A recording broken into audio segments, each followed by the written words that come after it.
Hello guys, welcome back to my YouTube channel handicapped info.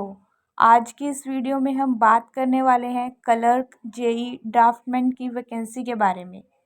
अगर आप इस channel handicapped info पर नए हैं तो इसे सब्सक्राइब करना बिल्कुल ना भूलें, क्योंकि मैं इस चैनल हैंडीकैप्ड इन्फो पर हैंडीकैप्ड से रिलेटेड सभी टाइप की इंफॉर्मेशन लाती रहती हूँ। आज मैं आप सभी के सामने एक और पक्की नौकरी यानी गवर्नमेंट जॉब लेकर आ चुकी हूँ। क्लर्क की वैकेंसी है, जेई की वैकेंसी है, ड्राफ्टमैन की वैकेंसी है। इसके एप्लीकेशन फॉर्म स्टार्ट हो चुके हैं 15 मार्च से।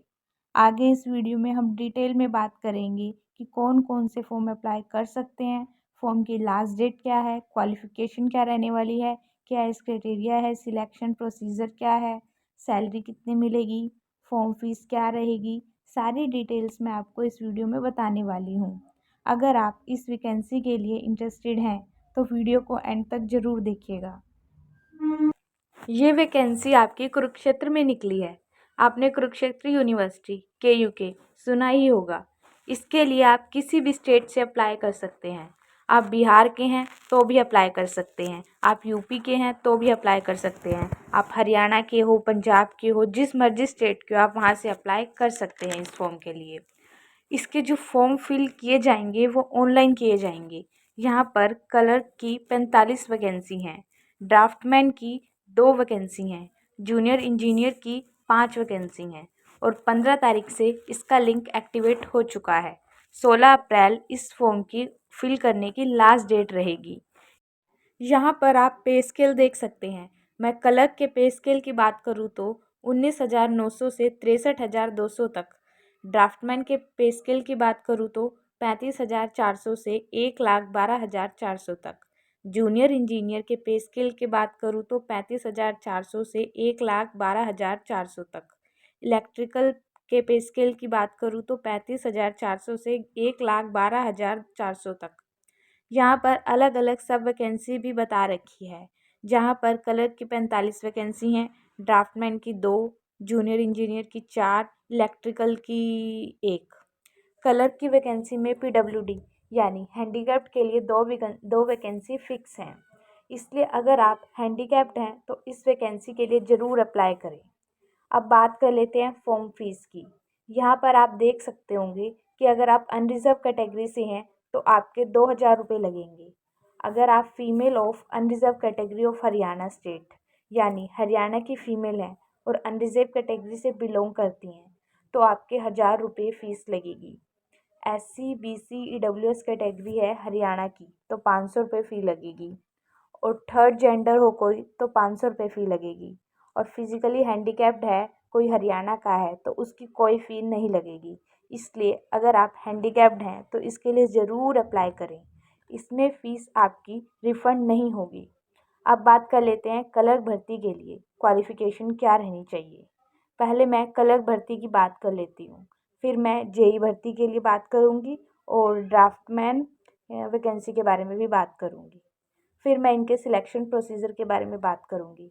अब हम बात कर लेते हैं क्लर्क की एसेंशियल क्वालिफ़िकेशन के बारे में। इसके लिए आपने ग्रेजुएशन की होनी चाहिए किसी भी रिकॉग्नाइज्ड यूनिवर्सिटी से और 10th में हिंदी और या फिर संस्कृत होना नेसेसरी है या फिर +2 BA MA में एक सब्जेक्ट हिंदी ज़रूर होना चाहिए। यहाँ पर आपका एक कंप्यूटर टेस्ट भी लिया जाएगा, टाइपिंग टेस्ट भी। ये टेस्ट आपका क्वालिफाई होने के बाद लिया जाएगा। क्वालिफ़िकेशन मैंने आपको बता ही दी, ग्रेजुएशन और 10th में हिंदी। कुछ हैंडीकैप्ड कैटेगरी के लिए टाइपिंग टेस्ट और कंप्यूटर टेस्ट कंपलसरी नहीं है। ये नीचे आप पढ़ सकते हैं जिन जिन कैंडिडेट्स के लिए ये है कि आपको कंप्यूटर और टाइपिंग टेस्ट नहीं देना। अब बात कर लेते हैं जूनियर इंजीनियर सिविल की एजुकेशन क्वालिफ़िकेशन के लिए। इसके लिए आपके पास 3 इयर्स का डिप्लोमा होना चाहिए in civil engineering from recognised institution और 3 इयर्स एक्सपीरियंस, या फिर आपके पास बीटेक है सिविल इंजीनियरिंग में या फिर बैचलर डिग्री है सिविल इंजीनियरिंग में तो भी आप इसके लिए अप्लाई कर सकते हैं और 3 साल का एक्सपीरियंस होना ज़रूरी है। अब बात कर लेते हैं जूनियर इंजीनियर इलेक्ट्रिकल में क्वालिफ़िकेशन क्या रहने वाली है। 3 साल का डिप्लोमा इलेक्ट्रिकल में और 3 साल का एक्सपीरियंस या फिर बीटेक इलेक्ट्रिकल में या बैचलर इलेक्ट्रिकल में। अब बात कर लेते हैं ड्राफ्टमैन की क्वालिफ़िकेशन की। इसमें 3 साल का डिप्लोमा होना चाहिए सिविल इंजीनियर में, या फिर draftman diploma in civil engineering और 2 साल का एक्सपीरियंस। यहाँ पर मैंने आपको जेई सिविल और इलेक्ट्रिकल की वैकेंसी बताई थी।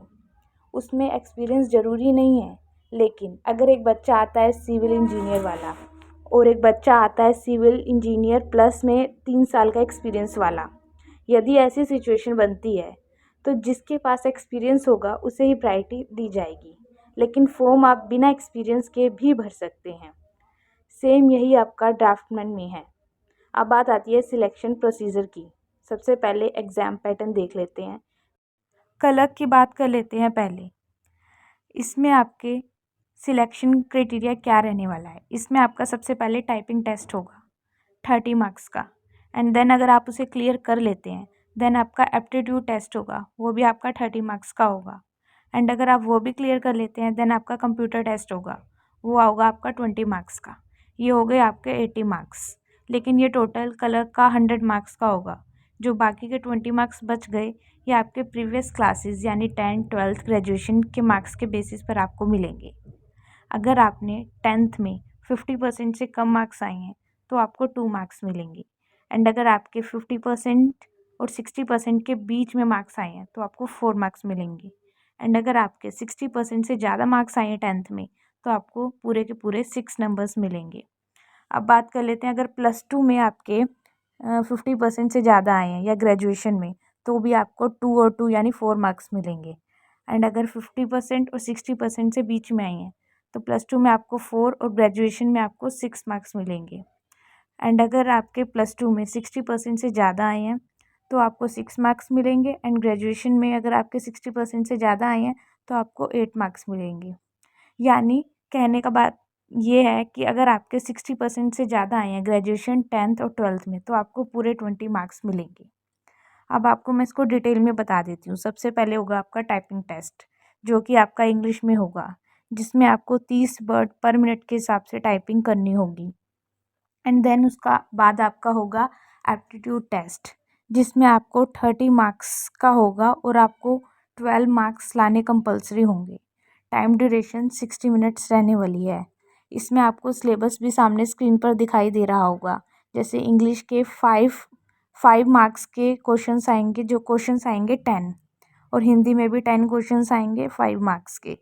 रीजनिंग में भी 20 क्वेश्चंस आएंगे 10 मार्क्स के, एंड मैथ्स में भी 20 क्वेश्चंस आएंगे 10 मार्क्स के, एंड देन आपको इसमें टोटल 12 मार्क्स लाने होंगे। एंड देन आपका जो टाइपिंग टेस्ट में मार्क्स आए हैं एंड जो एप्टीट्यूड टेस्ट में मार्क्स आए हैं, इन दोनों को जोड़ के मेरिट लिस्ट तैयार की जाएगी और 5 गुना कैंडिडेट्स को कंप्यूटर टेस्ट के लिए बुलाया जाएगा। कंप्यूटर टेस्ट 20 मार्क्स का रहने वाला है, जिसमें आपको 8 मार्क्स लेने कंपलसरी होंगे, और कंप्यूटर टेस्ट की टाइम ड्यूरेशन रहने वाली है 1.5 घंटा। एंड अगर आप ये क्लियर कर लेते हैं देन आपकी फाइनल मेरिट डिसाइड की जाएगी आपके typing test plus aptitude test plus computer test, या आपकी इसमें फाइनल मेरिट तैयार की जाएगी। अब बात कर लेते हैं next vacancy junior engineer civil and junior engineer electrical के बारे में। इसमें आपका सिलेक्शन प्रोसेस क्या रहने वाला है। इसमें आपका 50 मार्क्स का रिटन एग्ज़ाम होगा, एंड 15 मार्क्स आपको एजुकेशन क्वालिफिकेशन के बेसिस पे दिए जाएंगे, एंड 5 मार्क्स आपके एक्सपीरियंस के बेसिस पर, 10 मार्क्स की आपकी प्रेजेंटेशन होगी और 20 मार्क्स का इंटरव्यू होगा। क्लर्क के एग्ज़ाम में इंटरव्यू नहीं होगा। ये इंटरव्यू सिर्फ जूनियर इंजीनियर सिविल और जूनियर इंजीनियर इलेक्ट्रिकल के लिए होगा। अगर आप इस वाले सिलेक्शन प्रोसेस यानी जूनियर इंजीनियर सिविल और जूनियर इंजीनियर इलेक्ट्रिकल के बारे में डिटेल से पढ़ना चाहते हैं तो मैं आपको सामने स्क्रीन पर इसका पैटर्न दे दूँगी, आप यहाँ से पढ़ सकते हैं। अब बात कर लेते हैं नेक्स्ट पोस्ट ड्राफ्टमैन के बारे में। इसका सिलेक्शन क्राइटेरिया क्या रहने वाला है। इसमें एप्टीट्यूड टेस्ट होगा 30 मार्क्स का, अगर आप वो क्लियर कर लेते हैं देन आपका इसमें कंप्यूटर टेस्ट होगा 20 मार्क्स का। इसमें टोटल आपका 70 मार्क्स का होगा ड्राफ्टमैन में। ये दोनों मिला के हो गए 50 मार्क्स, एंड जो 20 मार्क्स बच गए वो आपको 10th की क्वालिफिकेशन 10th की परसेंटेज के बेस पे मिलेंगे। अगर आपके 10th में 60% से कम मार्क्स थे, 50% से कम मार्क्स थे, देन आपको इसमें 6 मार्क्स मिलेंगे। एंड अगर आपके 50% एंड 60% के बीच में मार्क्स थे देन आपको 12 मार्क्स मिलेंगे। एंड अगर आपके 60% से ज़्यादा मार्क्स थे 10th में तो आपको पूरे के पूरे 20 मार्क्स मिलेंगे इसमें। अब बात कर लेते हैं एप्टीट्यूड टेस्ट के बारे में डिटेल से। ये आपका 30 मार्क्स का रहने वाला है, जिसमें से आपको 12 मार्क्स लाने कंपलसरी होंगे। टाइम ड्यूरेशन 1 आवर रहने वाली है। ये आपको सामने स्क्रीन पे टॉपिक्स भी दिख रहे होंगे। इंग्लिश के 10 क्वेश्चंस आएंगे 5 मार्क्स के, और हिंदी में 10 क्वेश्चंस 5 मार्क, रीजनिंग में 20 क्वेश्चन 10 मार्क्स, मैथमेटिक्स में 20 क्वेश्चन 10 मार्क्स। एंड देन आपकी इसमें 5 टाइम कैंडिडेट जो होंगे, मतलब 5 गुना कैंडिडेट जो हो क्लियर होंगे उसको कंप्यूटर टेस्ट के लिए बुलाया जाएगा। एंड जो कंप्यूटर टेस्ट होगा वो 20 मार्क्स का होगा एंड उसमें आपको 8 मार्क्स लाने कंपलसरी होंगे। इसकी टाइम ड्यूरेशन रहने वाली है 1.5 घंटा, और इसमें आपकी जो फाइनल मेरिट बनेगी एप्टीट्यूड टेस्ट और प्लस कंप्यूटर टेस्ट को मिला के आपकी इसमें फाइनल मेरिट बनेगी। ये था आपका ड्राफ्टमैन का सिलेबस का वो सिलेक्शन क्राइटेरिया। इसमें जो मिनिमम एज है वो 18 ईयर्स रहने वाली है। इसमें मैंने आपको क्वालिफ़िकेशन के बारे में बता दिया, लास्ट डेट के बारे में बता दिया एंड फॉर्म फीस के बारे में बता दिया, एज के बारे में बता दिया। अगर कोई भी क्वेश्चन आपका हो तो आप कमेंट करके पूछ लीजिएगा। अगर वीडियो अच्छी लगी हो तो वीडियो